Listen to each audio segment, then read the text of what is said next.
Hi friends, എല്ലാവർക്കും Sumi's kitchen വേൾഡിലേക്ക് സ്വാഗതം. ഇന്ന് ഞാനിവിടെ തയ്യാറാക്കാൻ പോകുന്നത് ഈസി ആയിട്ട് നമുക്ക് ചെമ്മീൻ ബിരിയാണി ഉണ്ടാക്കുന്ന റെസിപ്പിയാണ്. അപ്പോൾ എല്ലാവരും ഇതുപോലെ ഒന്ന് ട്രൈ ചെയ്ത് നോക്കുക. വീഡിയോ ഇഷ്ടമായിട്ടുണ്ടെങ്കിൽ ലൈക്ക് ചെയ്യാനും ട്രൈ ചെയ്ത് നോക്കുമ്പോൾ ഫീഡ്ബാക്ക് അറിയിക്കാനും മറക്കരുത്. അപ്പോൾ നമുക്കിത് എങ്ങനെയാണ് തയ്യാറാക്കുന്നതെന്ന് നോക്കാം. ചാനൽ ഇതുവരെ സബ്സ്ക്രൈബ് ചെയ്തിട്ടില്ലെങ്കിൽ ഈ സബ്സ്ക്രൈബ് ബട്ടൺ ഒന്ന് ക്ലിക്ക് ചെയ്യുക. അപ്പോൾ ഇവിടെ ബെല്ലൈക്കൺ വരും, അതുപോലെ പ്രസ് ചെയ്തിട്ടുണ്ടെങ്കിൽ ഇവിടെ ഓൾ പേഴ്സണലൈസ്ഡ് നന്ന് വരും. അപ്പോൾ ഇതിലായിരിക്കുള്ളൂ കിടക്കുന്നത്. അതിലിട്ടിട്ടുണ്ടെങ്കിൽ നോട്ടിഫിക്കേഷൻ എല്ലാം കിട്ടൂല. അപ്പോൾ ഓൾ എന്നുള്ളത് ക്ലിക്ക് ചെയ്യണം. ഇതിനായിട്ട് നമ്മൾ കഴുകി വൃത്തിയാക്കിച്ചിട്ടുള്ള ചെമ്മീൻ നമ്മൾ ഏത് പാത്രത്തിലാണ് ഉണ്ടാക്കണമെന്ന് വെച്ചാൽ അതിലേക്ക് ഇട്ട് കൊടുക്കുക. ഇവിടെ 1 കിലോ ചെമ്മീനാണ് എടുത്തിട്ടുള്ളത്. നമുക്കിതിലേക്ക് 2-3 സവാള ചെറുതാണ്, 3 സവാള അരിഞ്ഞതും വേപ്പിലയും കറിവേപ്പിലയും ചേർത്ത് കൊടുക്കുക. 2 ചെറിയ തക്കാളി ചെറുതാക്കി അരിഞ്ഞതും ഇതിലേക്ക് ചേർത്ത് കൊടുക്കുക. പിന്നെ ഇഞ്ചിയും വെളുത്തുള്ളിയും പച്ചമുളകും കൂടെ ചതച്ചത് ചേർത്ത് കൊടുക്കുക. 1 കുടം വെളുത്തുള്ളിയും 1 മീഡിയം സൈസ് ഇഞ്ചിയാണ് ഞാൻ എടുത്തിട്ടുള്ളത്. പിന്നെ 3 പച്ചമുളക് എടുത്തിട്ടുണ്ട്. ഇതിലേക്ക് ആവശ്യത്തിന് ഉപ്പ് ചേർത്ത് കൊടുക്കുക.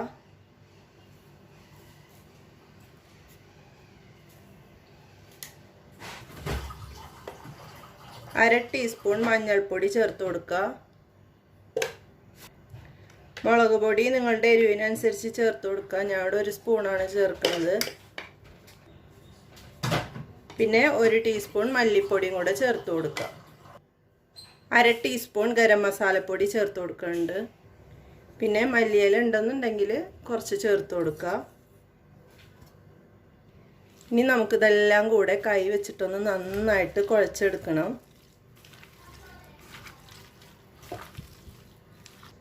ഇപ്പോൾ ഇതെല്ലാം നന്നായിട്ട് കൈവച്ച് കുഴച്ചിട്ടുണ്ട്. ഇനി ഇത് അടച്ച് വെച്ചിട്ട് നമുക്ക് വേവിക്കാം. ഇപ്പോൾ നമ്മൾ സ്റ്റവ് ഓണാക്കിയിട്ടുണ്ട്. ഇതിൽ വെള്ളം ഒഴിക്കേണ്ട ആവശ്യമൊന്നുമില്ല, ഇതിൽ നിന്ന് തന്നെ വെള്ളം വരും. അപ്പോൾ നമുക്ക് ആദ്യം മൂടി വെക്കാം, എന്നിട്ടൊന്ന് കുറച്ച് കഴിഞ്ഞിട്ട് ഇളക്കി കൊടുക്കണം.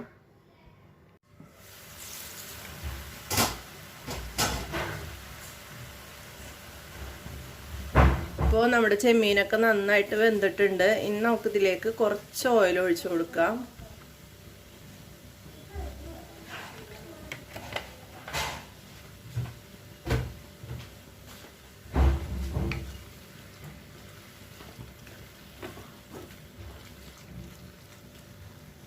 ഇപ്പോൾ നമ്മുടെ മസാല റെഡി ആയിട്ടുണ്ട്. ഇത് നമുക്കൊരു സൈഡിലേക്ക് മാറ്റിയിട്ട് നമുക്കിതിൽ ചോറ് ഉണ്ടാക്കണം.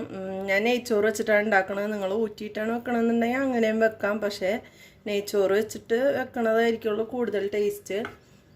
അപ്പോൾ ഇതൊരു സ്റ്റവ് ആയതുകൊണ്ടാണ് ഞാൻ ഇങ്ങനെ ഇരട്ടിപ്പണി എടുക്കണത്. 2 സ്റ്റവ് ഉണ്ടെങ്കിൽ 1 സ്റ്റവ് നമുക്ക് ചോറ് വെക്കാവുന്നതാണ്. ചോറ് വെക്കാനുള്ള പാത്രം വെച്ച് ചൂടായിട്ടുണ്ട്. അതിലേക്ക് കുറച്ച് നെയ്യ് ഒഴിച്ച് കൊടുക്കുക. 1 ടേബിൾ സ്പൂണൊക്കെ മതിയാവും.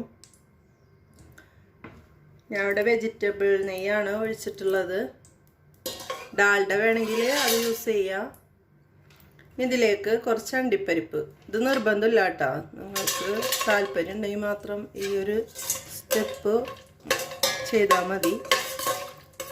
അവിടെ കുറച്ച് അണ്ടിപ്പരിപ്പ് മുന്തിരി വറുത്തെടുക്കുന്നുണ്ട്. ഇതൊരു നിർബന്ധവും ഇല്ല ഇങ്ങനെ വേണമെന്ന്. അണ്ടിപ്പരിപ്പൊക്കെ ഒന്ന് ചെറുതായി കളർ മാറി തുടങ്ങുമ്പോൾ കുറച്ച് ഉണക്കമുന്തിരി ഇട്ട് കൊടുക്കണം. ഉണക്കമുന്തിരി ഇട്ട് കൊടുത്തിട്ട് നമുക്ക് തീ ഓഫാക്കാം, അല്ലെങ്കിൽ പെട്ടെന്ന് കരിഞ്ഞു പോകും. ഇനി നമുക്ക് കോരിയെടുക്കാം.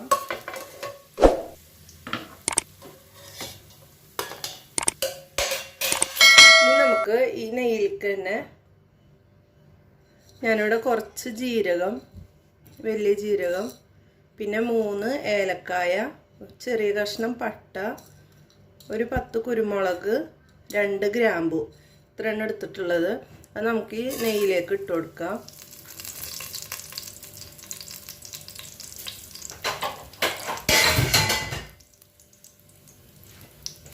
ഇനി നമ്മൾ ഇട്ട സാധനങ്ങളൊക്കെ ഒന്ന് മൂത്ത് വരുമ്പോൾ അതിലേക്ക് നമുക്ക് വെള്ളം ചേർത്ത് കൊടുക്കാം. 4 കപ്പ് ജീരകശാല അരിയാണ് ഞാൻ എടുത്തിട്ടുള്ളത്. അത് കഴുകിയിട്ട് ഞാൻ നല്ല വെള്ളം, നമ്മൾ അളന്ന് വെക്കണ വെള്ളം ഒഴിച്ച് വെച്ചിരുന്നതാണ്. ഒരു 10 മിനിറ്റ് ഒക്കെ ഒന്ന് വെച്ചാൽ മതി. വെച്ചില്ലെങ്കിലും കുഴപ്പമൊന്നുമില്ല, വെച്ചാൽ അത്രയും നല്ലതാണ്. അപ്പോൾ 4 കപ്പ് അരിയിലേക്ക് ഞാൻ 7.25 കപ്പ് വെള്ളമാണ് എടുത്തിട്ടുള്ളത്. നമ്മൾ അധികം നേരം ദമ്മൊന്നും ഇടണില്ലല്ലോ, അപ്പോൾ അതിനനുസരിച്ച് എടുക്കുക. അല്ലാന്നുണ്ടെങ്കിൽ അരക്കപ്പ് കുറച്ച് വെച്ചാൽ മതി. കൂടുതൽ നേരം ദമ്മൊക്കെ ഇടുന്നുണ്ടെങ്കിൽ നമുക്ക് അരക്കപ്പ് കുറച്ചെടുത്താൽ മതി. അപ്പോൾ ആ ചോറ് അതിൽ കിടന്നിട്ട് വേവും. ഇതിപ്പോൾ പെട്ടെന്ന് എടുക്കണോണ്ട് ഞാൻ 7.25 കപ്പ് വെള്ളം മാത്രമേ എടുത്തിട്ടുള്ളൂ. അല്ല, 7.25 കപ്പ് വെള്ളം എടുത്തിട്ടുണ്ട്. അപ്പം ആ വെള്ളമാണ് ഞാൻ അരിയിൽ ഒഴിച്ച് വെച്ച് തരുന്നത്.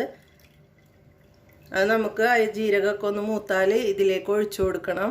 ഇനി നമുക്കിതിലേക്ക് ആവശ്യത്തിന് ഉപ്പ് ചേർത്ത് കൊടുക്കുക. ചോറിലേക്ക് ആവശ്യമായിട്ടുള്ള ഉപ്പ് ചേർത്ത് കൊടുക്കണം.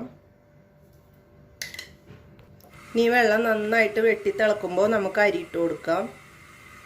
നമ്മുടെ വെള്ളം നന്നായിട്ട് തിളക്കുന്നുണ്ട്. അരി ഇട്ട് കൊടുക്കാം.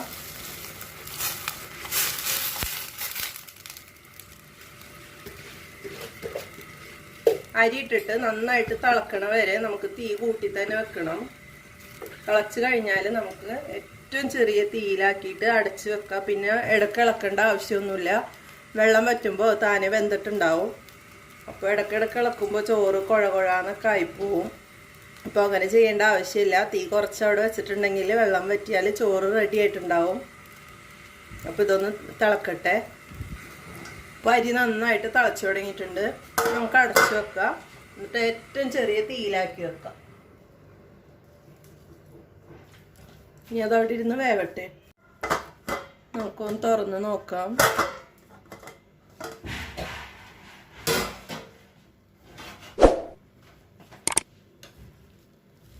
ചോറിവിടെ റെഡി ആയിട്ടുണ്ട്. നമുക്ക് തീ ഓഫാക്കാം.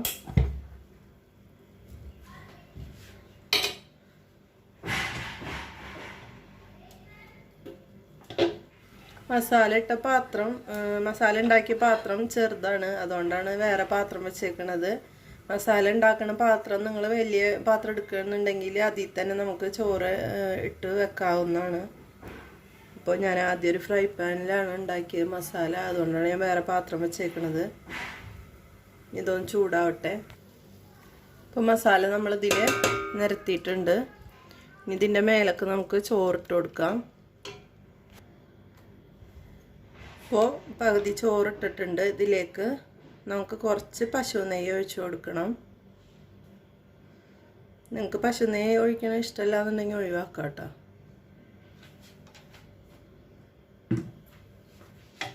ചോറൊന്നും കൂടെ നിരത്തി കൊടുക്കുക. ഇതിന് മുകളിൽ കുറച്ച് മല്ലിയില ഇട്ട് കൊടുക്കുക.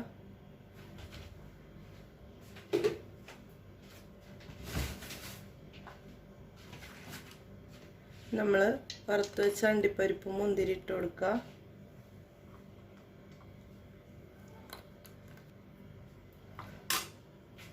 ബാക്കി ചോറ് ഇതിൻ്റെ മേലൊക്കെ ഇട്ട് കൊടുക്കുക.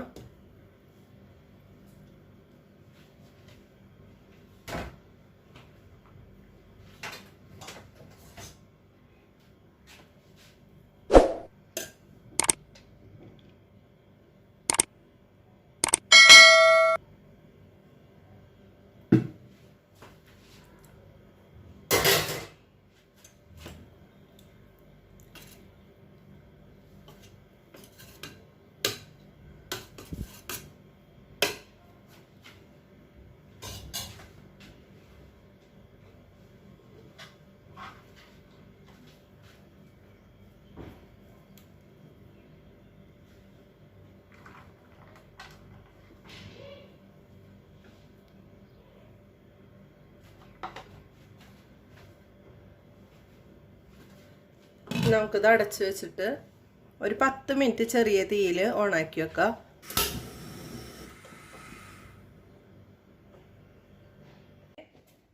ഈസി ചെമ്മീൻ ബിരിയാണി റെഡി ആയിട്ടുണ്ട്. എല്ലാവരും ഒന്ന് ഇതുപോലെ ട്രൈ ചെയ്ത് നോക്കാം. പെട്ടെന്ന് നമുക്ക് ബിരിയാണി ഉണ്ടാക്കിയെടുക്കാൻ പറ്റും. അപ്പോൾ വീഡിയോ ഇഷ്ടമായിട്ടുണ്ടെങ്കിൽ ലൈക്ക് ചെയ്യാനും ഫ്രണ്ട്സിനും ഫാമിലിക്ക് ഷെയർ ചെയ്ത് കൊടുക്കാനും മറക്കരുത്. ചാനൽ ഇതുവരെ സബ്സ്ക്രൈബ് ചെയ്തിട്ടില്ലെങ്കിൽ ഈ സബ്സ്ക്രൈബ് ബട്ടൺ ഒന്ന് ക്ലിക്ക് ചെയ്യുക. അപ്പോൾ ഇവിടെ ബെല്ലൈക്കൺ വരും. അതുപോലെ പ്രസ് ചെയ്തിട്ടുണ്ടെങ്കിൽ ഇവിടെ ഓൾ പേഴ്സണലൈസ്ഡ് നന്ന് വരും. അപ്പോൾ ഇതിലായിരിക്കുള്ളൂ കിടക്കുന്നത്. അതിലിട്ടിട്ടുണ്ടെങ്കിൽ നോട്ടിഫിക്കേഷൻ എല്ലാം കിട്ടൂല. അപ്പോൾ ഓൾ എന്നുള്ളത് ക്ലിക്ക് ചെയ്യണം.